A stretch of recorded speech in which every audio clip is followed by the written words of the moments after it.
Good morning. This is Hilgard Lamprecht, and this is our podcast, The Legacy of Your Life Wealth. And what this means is utilizing your time, talent, and treasure in such a way that it's aligning with your purpose and vision for life and being a great steward of that. And this morning, I have my great friend, Josh Taylor, with me today, who we do life together on a monthly basis in a group called Dream Builders.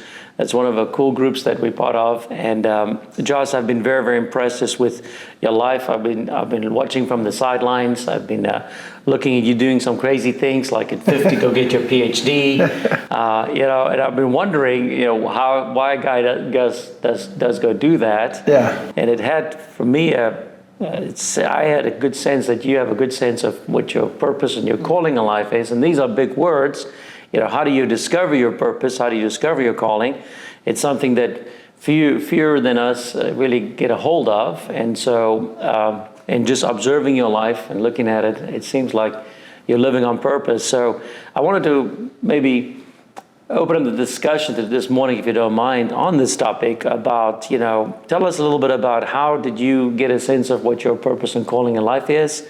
Maybe at what age, how did it happen? Yeah. And then just state it for us too, so we understand what that looks like. I did not grow up in a Christian home or in church culture, really. I didn't hear the gospel for the first time until I was in college, 18. I grew up in Louisiana and then ended up moving to Atlanta to go to Georgia Tech. And there was a guy his name was Carl. He would go around to the freshman dorms on campus there and would bring in lasagna dinners with salad and breadsticks and iced tea and charge $2 a student, which for poor college kids, it's a great break from ramen noodles and, and scraping by. And so he would use that as a springboard to talk about the things of God. And I just pummeled him with, question after question after question.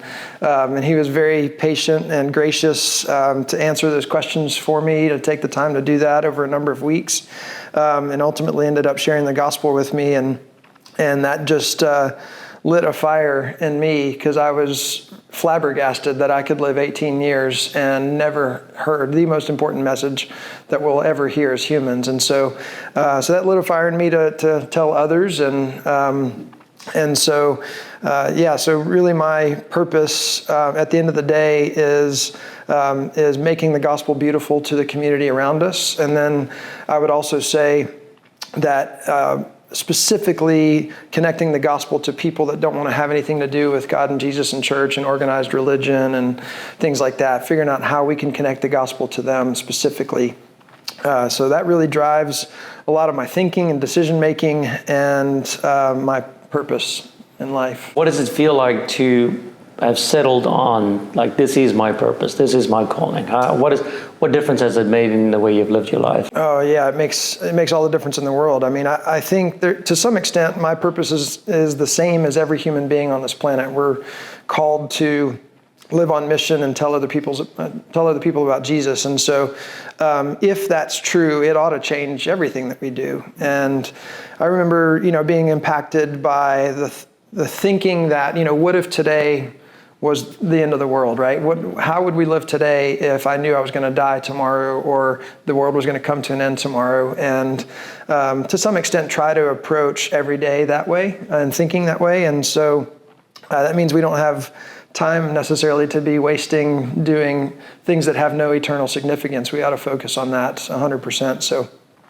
So that I would say that really kind of impacted how I try to think about my purpose, and it changes everything that I do, the way that I think about work, the way that I think about family, and the way that I think about the decisions that, for how I spend my time. So normally when a person answers this way, I'm expecting him to be a pastor, pastor, evangelist, maybe, full-time Christian worker. Mm-hmm. But I remember having dinner at your farm, and it appears like you have not really applied this purpose in the vein of being a pastor, per se, but really just in a vocation that is a big part of your passion. Mm-hmm. So tell us a little bit more about that. I got married in 2000 to my beautiful wife, Kelly. We have 2 girls, and pretty soon after we got married, felt a very clear calling from God to go to seminary.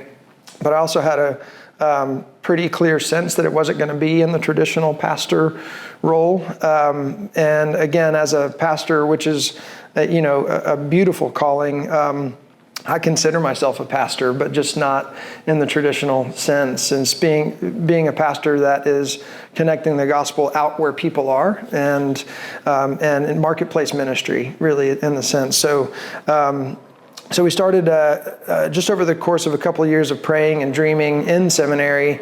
I've been in restaurants for 35 years now and have seen how food and beverage is just a great relational vehicle for people. And, often see sometimes that feels like there's better community at the local bar than there is in the church sometimes, in the way that people relate to each other. And so wanted to kind of take some of those principles and use them for the gospel. And so we started House Blend Cafe, which is in Ocoee on the west side of Orlando, 18 years ago. And a little over 18 years ago, and the goal of that really is kind of twofold.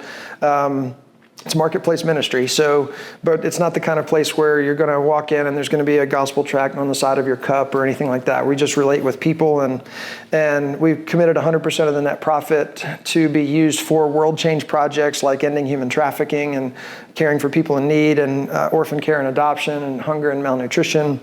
And then inviting people into that story, and so it's one kind of beginning step to help people see that there is significance to life when we focus on others and not on ourselves. And so really, at the end of the day, I'm a pastor in the marketplace. That's kind of how I think about my life.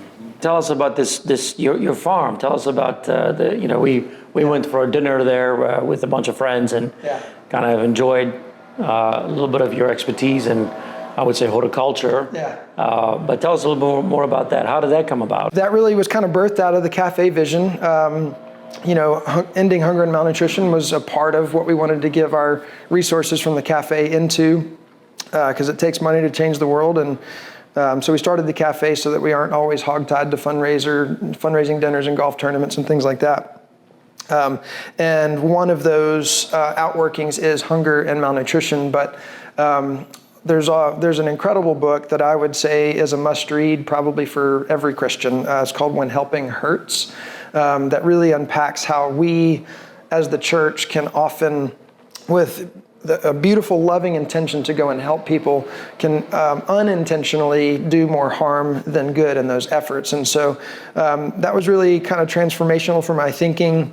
And so rather than always just handing out rice and beans over and over and over again, wanted to do it in a way that is sustainable. Because if I had, $10,000, let's say, and I wanted to go feed people with it, I can take that money and go buy a bunch of food and then hand it out and feed people. And then when that's done, they're going to be hungry again and I've got no money. And so how can I take those resources and use them in a way where we can create sustainable farms that will produce food forever as long as they're maintained? And so that vision kind of started about, 18, 20 years ago, around the time of the start of the cafe. We officially became a nonprofit in 2013, but it's really been kind of a 20-year dream that's kind of that God has led us in and has been very faithful to give us some cool opportunities in. So. Mm-hmm. And the farm is called Do Good Farms? Do Good Farm. Yeah. Wonderful, yeah. And I believe that you also now have extended over to Africa, right? To consult with some folks that want to create the same concept over there? Yeah, we have a number of projects in developing nations around the world, Central America, Africa. Locally, we want to impact malnutrition in our inner city American food deserts as well.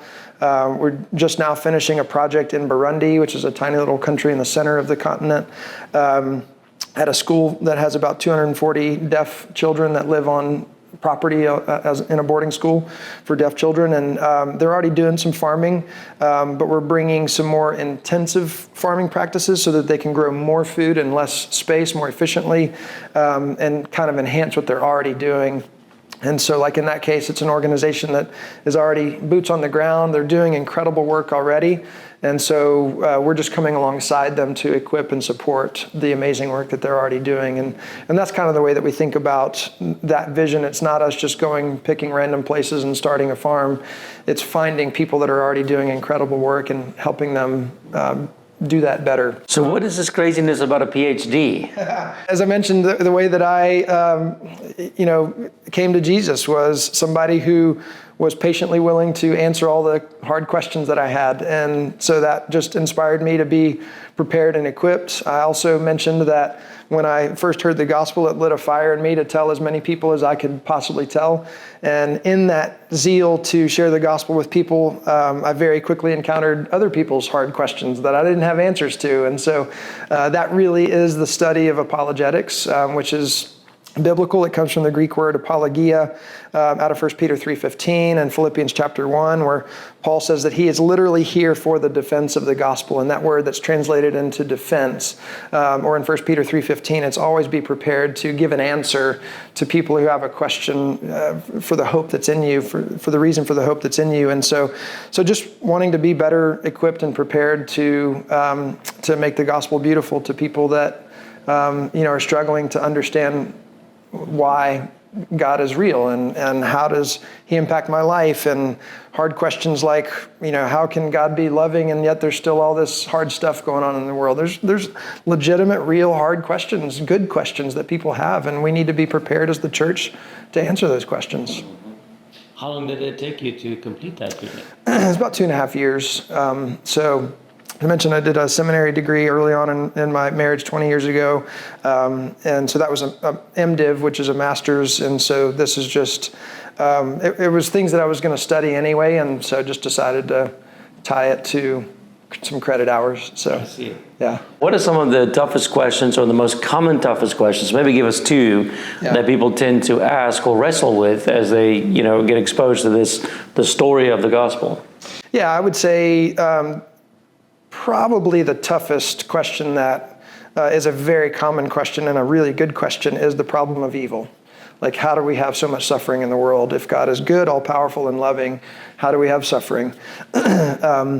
And that's a tough question to answer. We could spend probably several podcast episodes wrestling with that question. And I would just say, in short, there's kind of two components to it. There's the intellectual side of that problem. How do I, explain this from an intellectual perspective? But then there's the emotional side of it, which is, a lot of people are asking that question because they lost their mom to cancer, they lost their baby sister, so there's all kinds of things that are really tough things that, and an intellectual answer is just not going to be helpful in that situation necessarily, but just being able to sit and listen and cry with someone and, and wrestle with that over time, patiently and lovingly and kindly. And then I would say another question is, how do we know that God is real? And God has made himself known. Paul said in Romans chapter 1 that there's nobody that is living that is going to have an excuse that, God, I just didn't know you were real when they stand before him one day, because he's made himself known in the things that have been made and through our conscience, and he's written eternity in our hearts, Ecclesiastes tells us. And so how do we help people see that genuinely want to see it? Some people, as the same chapter in Romans says, Paul says that they suppress the truth. They know it, they have it, they know God's real, but they suppress it. And sometimes those people aren't going to be reached, but there's nothing I can do about that. How can I answer questions for people that do want to actually wrestle with that question? I remember going to your farm and you being able to communicate or just share the wonder of how trees were made. You have a whole spectrum of different trees, and then you were communicating the wonder of God in the creation, right? Yeah. You enjoy those opportunities as well, right? Yeah, for sure. That was not an expected path for me, frankly. It's just been a really incredible way that God has steered this journey for me. So just in the process of learning sustainable farming, one of the things, there's a lot of different schools of thought and very strong opinions about best practices in farming and gardening and things like that. And what I have discovered over the years of studying this, because it's really hard to garden in Florida with our heat and weeds and sandy soil and pests. I mean, it's a disaster. So how do we grow food here in Central Florida is a challenging problem. And what I have learned is the more that we can harness what God created in our ecosystems and use those ecosystems to grow food, the more profitable it is, the more efficient it is. And just in studying those ecosystems, God has shown me how extraordinary his creation is in the way that plants interact with the soil microbiome, And more experts are realizing that we don't feed the plants so that they can grow. We feed the soil so that those microbes can feed the plants so that they can grow. And plants are like this conductor of this incredible symphony where they interact with and talk to bacteria and fungus and nematodes and beneficial insects using signaling molecules and all of these things. There's like so much information, and it's so complex. I mean, it's just mind-blowingly complex. And so it's just been a fun way to, number one, study the book of general revelation, if you will, that God has made himself known in creation, and seeing how brilliant he is and studying that, and then helping other people to see that as well. And so an interesting development that has come out of that is working with the Discovery Institute, which is kind of a think tank of intelligent design scientists. They're headquartered in Seattle, but their scientists are all over the world, and leading a research group and studying how having an intelligent design mindset, which just simply means we recognize when we do science that this was designed by an intelligent being. And so how do we, using science, go and discover more about that and use that knowledge to be more efficient in agriculture and farming. And so I'll be leading a group of intelligent design scientists from around the world that are in ag and farming spaces. Before we get back there, I'm going to divert a little bit over to your girls. Tell me a little bit about them. How old are they? What are they busy doing? I have two daughters. Morgan is 21 and Cameron is 19. And they are, Morgan just got married, just got to give her away, which is an incredible opportunity. April 6th, she got married. And man, I tell you what, there's just something really special about daughters when you hold that little precious, vulnerable life for the first time. It changes you. And I am shocked that anybody can go through the experience of childbirth and question whether or not God is real, because they are just amazing. And so Cameron is 19. She has known for most of her life that she didn't want to do college, and we're great with that. So she is now out in the world adulting and figuring out how to live in this crazy world and inflated economy. And my daughter is, she just graduated with a degree in psychology and is also just out working in the world, and will probably get her master's, which you kind of need for a career in psychology. And so we'll see how that unfolds. But they're just a huge gift to me, and just I find myself regularly just worshiping God because of the gift that they are in my life. So the fact that you discovered your purpose, living your purpose, how did it impact your family life, shaping these girls or just mentoring these girls? Yeah, it's a great question, and I could talk probably for hours on this, but to keep it short, when I was in seminary 20 years ago, I just kind of took note, paid attention to, this is going to be some overgeneralizations and, stereotypical, but if you'll kind of just follow me in the thought process a little bit, just kind of seeing a little bit of the difference between, what we often refer to as PKs, pastors' kids, right, versus missionary kids that are out in the mission field. And I just noticed, and again, this is just my experience. I'm not saying this is true across the board. There's exceptions to all of this. But just kind of noticing that there's a little bit of a difference between the PKs and the missionary kids of the world. And what I came to kind of discover as I was just praying through that is that oftentimes what happens as parents and pastors is that we pastor and parent around behavior modification, right? And so if I'm a pastor's kid, the pastor doesn't want me to embarrass him, and so it's like, you better behave properly in class and all this kind of stuff. And so we parent around behavior modification versus heart change, which then leads to a behavioral change, right? Whereas missionary kids are out in the mission field, living on mission 24/7, and so there's just a different mindset. It's not about behaving rightly for the pastor so that he's not embarrassed, by the Sunday school teachers and things like that. And so that is kind of how we approached parenting our kids growing up, to the best of our ability. We're not perfect in any way, shape, or form, but wanting to lead them on mission. Another thing that was transformational in that for me was with my desire to share the gospel with the entire planet, I wrestled with how to manage my time in seminary. And I had a mentor of mine that wrestled with me on this, and it was just so kind. So I asked him, like, how do I manage my time where I'm living on mission for the sake of the gospel out in the community, but also making sure that I'm ministering to my family at the same time. And he just asked me a really profound question or statement. He said, I think you're asking the wrong question.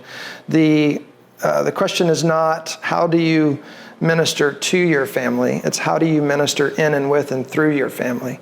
And that just changed my paradigm instantly. And so from then on, I just began to think about it, my wife and I began to think about it, not as compartmentalizing those areas, but going and living on mission and bringing our kids with us in that process. And so we've done ministry, for over a decade now in East Winter Garden, which is kind of a rough area of town, and bringing our kids in there with us. And so we've gone and lived on mission to the best of our ability, and just brought our kids along in the process. And that really has kind of shaped how we think about parenting. Has it helped the girls to sidestep some of the normal stuff that teenagers deal with, social media, all those kinds of influences and impacts, by being a little bit more differently focused, or how's it impacted the girls? Yeah, I would say yes. And we also are in a world where those influences are loud. And so, but again, we've always tried to do our best imperfectly to not parent them around behavior modification, but helping them see why it matters. And, that God is not a radical dictator who gives us an arbitrary list of rules to follow, and then he'll be pleased with us when we follow those rules. He wants to walk in relationship with us, and he gives us those rules because he wants life and light and freedom for our souls. And so those things, goes back to the garden, right? If you pursue those things, it's not going to lead to life. It's going to lead to brokenness and malfunction in your life. And so we've tried to help them see that and allow them to make their own decisions, even as young girls. And then if they stub their toe, let them see, because at the end of the day, in that desire for light, life, and freedom, we can find out that the stove is hot by going and touching it and getting burned, or we can trust mom and dad, don't touch the stove, and unfortunately, as humans most of the time have to go touch the stove. But we also tried to instill this very simple principle with them, that it's smart to learn from your mistakes. It's brilliant to learn from other people's mistakes. And so don't go touch the stove, because here's all the people that got burned doing it. So, but sometimes they go touch the stove. Well said. So what does the future hold? I mean, what are you currently working on? I heard a project that you're working with E-Roots, I believe. Four Roots. Yeah. Sorry, Four Roots. Yeah, so I'm the head farmer of a farm campus called Four Roots, which is being built near downtown Orlando. John Rivers is the founder of that, who is the founder of Four Rivers Barbecue, which is a very successful restaurant chain here. And so this farm campus is right in line with the heart and passion and vision of Do Good Farm as well. Just happens to be locally focused here in Orlando. And it will function in many ways kind of like a science center for the city of Orlando. Mayor Buddy Dyer's on the board, and we've got a great group of people, influential people that are a part of this. So it'll function a lot like a science center for the city of Orlando, but with a focus on agriculture and farming to inspire change in our food infrastructure, to inspire the next generation of farmers to get involved in farming, because we have a bit of a crisis that is unfolding right before our eyes that many people are unaware of, that farmers and farmland is decreasing significantly. Third and fourth generation farmers are selling those properties to developers for neighborhoods and things like that because it's tough to make it in farming and it's hard work. And population is also increasing. So farmers and farmland is decreasing, population is increasing, and at some point those lines in the graph are going to cross, and we're going to have a problem on our hands. And so we want to inspire the next generation of farmers to get involved in farming and teach people more about gardening. And it used to be that every home had a garden in the backyard, and we're a few generations removed from that. And we're finding that there are kids today that don't know that tomatoes come from the ground. And so helping people to see, again, the brilliance of God's design and how it can actually impact human health as well. So a component to that campus that I'm really excited about is the Culinary Health Institute, which is going to do research on food as medicine and how the phytonutrients in fruits and vegetables can be used to impact human health and target specific human diseases, like lycopene in tomatoes, as an example, we know has an impact on things like prostate cancer and diabetes. And so how can we grow tomatoes in different growing systems and measure how those growing systems impact lycopene in tomatoes, and then elevate the lycopene in that tomato, and then use that tomato and prescribe that instead of pills and chemicals and things like that. So go make spaghetti with this tomato and measure how that impacts readmission rates into hospitals and that kind of stuff. Wow. So I know you guys have been building this out. When will it be open? So it's being built out in phases. Phase 1 will open in the next 2 to 3 months. We're closing that out. Now it's the education phase, which is the education building and the greenhouse. And Valencia Community College is going to move their ag program to the campus this fall, which we're really excited about. So education phase is wrapping up right now. The next phase, which is the community phase, is getting ready to start construction. And that will include a farm-to-table restaurant, a 300-seat event center, a concert pavilion for arts and ballet, and an event space to bring the community to the campus to inspire them, and like a cafe and coffee shop and bodega for locally curated jams and jellies and honeys and things like that. And so that phase is about to launch, and will probably take 2 years to build that out. And then the third phase is the discovery phase, which will be a museum that will highlight the history of Florida farming and really want to tell the story of the minority farmer in Florida. And that'll also be a museum to demonstrate new innovation and technology in farming as well. So, as I'm listening to your story, Josh, it's very clear to me that there's two big veins that you are truly passionate about. Farming and Jesus. Amen. And you've taken these two veins, I would say, in the last 30 years, my friend, being very intentional in the way that you've deployed that in your life and as opportunities came about. So very excited for that, excited for the future. I am excited about what you guys are doing at Four Roots. That's going to be amazing. And obviously being African myself, I'm excited for what you're doing in Africa. And thank you for that. Yeah, absolutely. If you were to, I love what you said about your girls and the way that you're communicating your parenting style. If you were to share with our audience, maybe just one conversation. Let's just say at times we have parents who have difficulty in communicating with the kids, right? Or the kids are not maybe listening or following the way. Yeah. What would you share with folks that have children that are just moving a little bit left when they wanted them to be center or right? Yeah, that's tough. I would say probably the most important foundational principle in that regard is trusting, which is hard to trust, that God is fully able to parent them and loves them more than we ever could.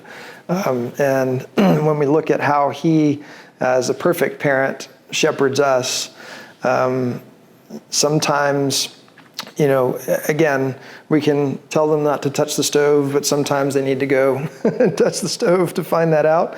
And I used to read Romans chapter 1, where it talks about God giving people over to their depravity, right?